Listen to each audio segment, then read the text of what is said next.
সেই গণমাধ্যমের প্রতিনিধিদের যে প্রতিষ্ঠান, প্রেস ক্লাবের মতো প্রতিষ্ঠান, সেটা যখন দলীয়করণ হয় তখন বুঝতে হবে ফ্যাসিবাদের সংজ্ঞা কাহাকে বলে।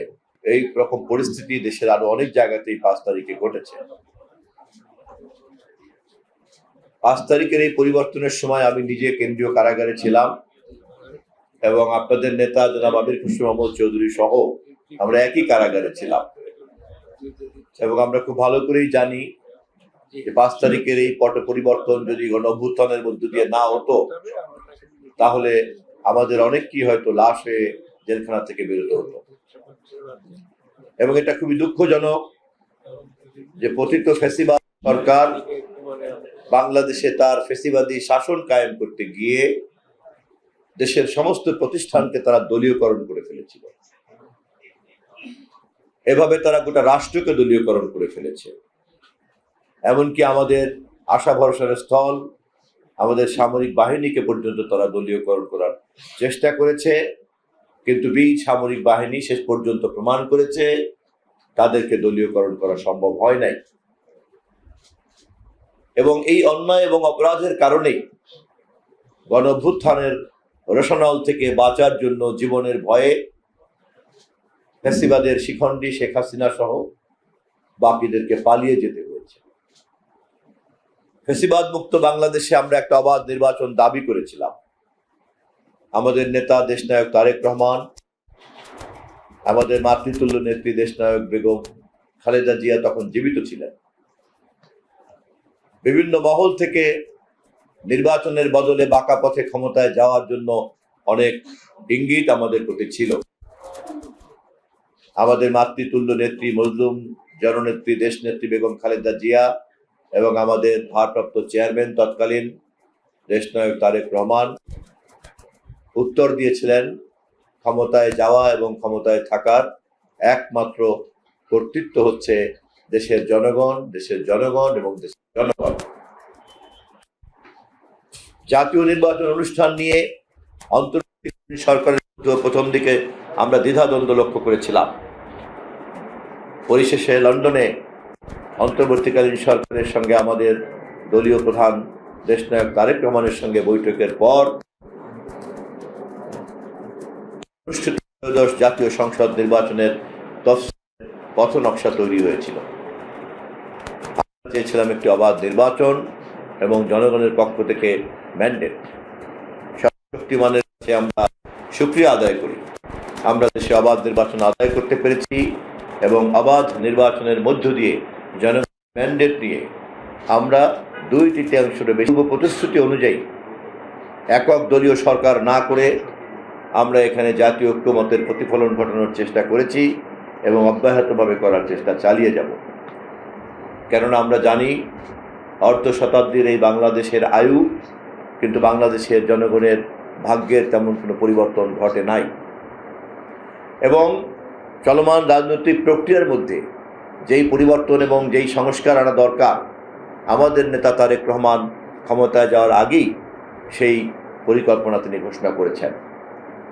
দেশের সমস্ত রাজনৈতিক দল যখন কেবলমাত্রই সরকারের বিরুদ্ধে ক্ষোভ, বিক্ষোভ আর আক্রোশ ব্যক্ত করতে ব্যস্ত, তখন বাংলাদেশ জাতীয়তাবাদী দল এবং তার নেতা দেশনায়ক তারেক রহমান ভবিষ্যতে কেমন বাংলাদেশ হবে জনগণের জন্য সেই কথাও তিনি বলেছেন, যা আজ 31 দফার মাধ্যমে বিধৃত হয়েছে। আমরা আমাদের দেশনায়ক তারেক রহমানকে দেখেছি 17 বছর পর 25শে ডিসেম্বর দেশে ফিরে তিনি কারো বিরুদ্ধে নিন্দা, গিবাত অথবা নালিশ করেন নাই। তিনি কোনো প্রতিহিংসার কথা বলেন নাই, বরঞ্চ অতীতের কথা না বলে তিনি ভবিষ্যতের কথা বলেছেন, আই হ্যাভ এ প্ল্যান। এবং পর্যায়ক্রমে তার সেই পরিকল্পনাকে আমরা প্রস্ফুটিত করার চেষ্টা করছি। ইতিমধ্যেই আমাদের সরকার নির্বাচনের প্রতিশ্রুতিগুলিকে বাস্তবায়ন করতে শুরু করেছে। আমরা আমাদের মন্ত্রী পরিষদের বৈঠকের মাধ্যমে ইতিমধ্যেই আমাদের ঘোষিত ফ্যামিলি কার্ড বিতরণ করার কর্মসূচি শুরু করেছি। আমরা কৃষকদের মধ্যে কৃষক কার্ড বিতরণ করার কর্মসূচি ঘোষণা শুরু করেছি। আমরা ইমাম মুয়াজ্জিনদের জন্য ভাতা দেওয়ার কার্ড বিতরণ করার কাজ শুরু করেছি। আমরা কৃষি ঋণ 10,000 টাকা পর্যন্ত সুদে মূলে মওকুফ করেছি। জনগণের জন্য আমাদের প্রতিশ্রুতি বেশ কয়েকটি কাজ বাস্তবায়ন করেছি এবং বাস্তবায়ন করে চলছি। আমাদের এই লক্ষ্য এমন একটা বাংলাদেশ গড়ে তোলা, যেই বাংলাদেশে সকল ক্ষমতার মালিক থাকবে জনগণ। ক্ষমতার মালিক কেবলমাত্রই জনগণ, এবং জনগণ তার নির্বাচিত সেবকদের মাধ্যমে সেবা গ্রহণ করবে। ফলে ক্ষমতাসীন দল কেবলমাত্রই সেবক দায়িত্ব পালন করবে, ক্ষমতার মালিক থাকবে জনগণ।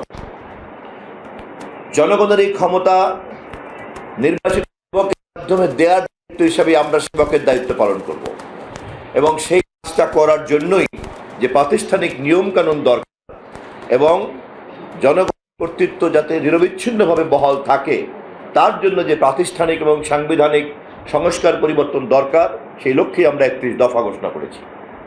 পর্যায়ক্রমে আমরা তা বাস্তবায়ন করতে যাচ্ছি। আগামী 12 তারিখে সংসদের প্রথম অধিবেশন শুরু হবে। জনগণের নির্বাচিত সংসদ, আমরা সংসদের আলাপ আলোচনার মাধ্যমেই বাকি সমস্ত কাজগুলিকে আমরা এভাবে কর্মসূচি চলবে। আর একদিকে জনগণের চাহিদা উপযোগী রাষ্ট্র কাঠামোর পরিবর্তনের কাজও আমরা করতে থাকব।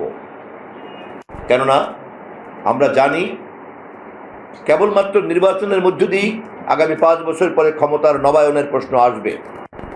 অতএব আমাদের কাছে যে সেবার দায়িত্ব আছে তা চিরস্থায়ী নয়, এবং আমরা প্রস্তুত, এবং আমরা মনে করি অবশ্যই প্রতিটি ক্ষমতাসীন সরকারের সেবক হিসাবে তার দায়িত্বের নবায়ন করার জন্য দেশে একটি অবাধ নির্বাচনকে নিশ্চিত করতে হবে। দেশের রাজনৈতিক প্রক্রিয়া এবং ক্ষমতাসীন নির্বাহী বিভাগকে আমরা যদি এভাবেই জনগণের মুখোমুখি করে জবাবদিহিতাতে বাধ্য করার মতো একটি সাংবিধানিক বাধ্যবাধকতা রাখতে পারি, তাহলে কেবলমাত্র জনগণের ক্ষমতা নিরন্তরভাবে কার্যকরী হতে পারবে। সেই লক্ষ্যে আমরা কাজ করছি। আমরা অত্যন্ত সৌভাগ্যবান, আমাদের নেতা দেশনায়ক তারেক রহমান এ ব্যাপারে তার ঘোষণা এবং তার কর্মকাণ্ডকে তিনি পরিষ্কার করে প্রমাণ করেছেন, এবং সে কারণেই জনগণ তাকে আজ নির্বাচিত নেতায় পরিণত করেছে। তিনি আজ কেবলমাত্র বিএনপির প্রধানমন্ত্রী নন, তিনি জনগণ কর্তৃক নির্বাচিত বাংলাদেশের জনগণের জাতির নেতা। আমরা আমাদের নির্বাচিত সংসদ নেতা এবং আমাদের দেশের নির্বাচিত নেতার নেতৃত্বে আমরা সেই বাংলাদেশ গড়তে চাই, যেখানে সকল নাগরিকের গণতান্ত্রিক অধিকার নিশ্চিত থাকবে। এবং এই গণতান্ত্রিক অধিকার নিশ্চিত করার জন্যই কিন্তু প্রতিটি প্রতিষ্ঠানের স্বকীয়তা দরকার। কোন প্রতিষ্ঠানকে কেউ যদি দলীয়করণ করে, কোন প্রতিষ্ঠানকে কেউ যদি ব্যক্তিকরণ করে, পারিবারিকীকরণ করে, তাহলে সেই প্রতিষ্ঠান তার দায়িত্ব পালন করতে পারে না। এবং এই কাজের সমালোচনা করার দায়িত্ব হচ্ছে গণমাধ্যমের, এবং সেই গণমাধ্যমের প্রতিনিধিদের যে প্রতিষ্ঠান, প্রেস ক্লাবের মতো প্রতিষ্ঠান, সেটা যখন দলীয়করণ হয় তখন বুঝতে হবে ফ্যাসিবাদের সংজ্ঞা কাহাকে বলে। আপনাদের বক্তব্যের মধ্য দিয়ে এটা প্রমাণিত, এবং বাংলাদেশে আরো অনেক জায়গাতে এটা আমরা জানি বিগত সরকার এই কাজ করেছে, এবং সে কারণেই জনগণের কাছ থেকে তারা শাস্তি পেয়েছে। খুন, গুম এবং প্রতিষ্ঠানকে হত্যা করার অপরাধে আজ তারা অপরাধী। এমনকি বাংলাদেশে নির্বাচনে অংশগ্রহণ করার মতো বৈধতাও এই মুহূর্তে তারা আদায় করতে পারেনি, এবং এটার জন্য যেটা নিয়মতান্ত্রিক ভাবে কথা বলবে সেই সামাজিক রাজনৈতিক ভিত্তি পর্যন্ত তারা হারিয়ে ফেলেছে। যে সমস্ত গণমাধ্যমের প্রতিনিধিরা এই ধরনের অন্যায় অপরাধকে ওকালতি করেছেন, এটাকে সাফাই গিয়েছেন, আমি তাদের বিবেকের কাছে প্রশ্ন রাখতে চাই আমার বক্তব্যের এই পর্বে। একই সাথে আমাদেরকে খেয়াল করতে হবে, আমরা যদি প্রকৃত অর্থেই একটা প্রাতিষ্ঠানিক কাঠামোর মধ্যে যেতে চাই, তাহলে এই সমস্যা মব কালচার দিয়ে সমাধান করা যাবে না। এই সমস্যা একটা প্রাতিষ্ঠানিক নিয়ম নীতির বাধ্যবাধকতা তৈরি করার মধ্য দিয়ে কেবলমাত্র বাস্তবায়ন করা যাবে।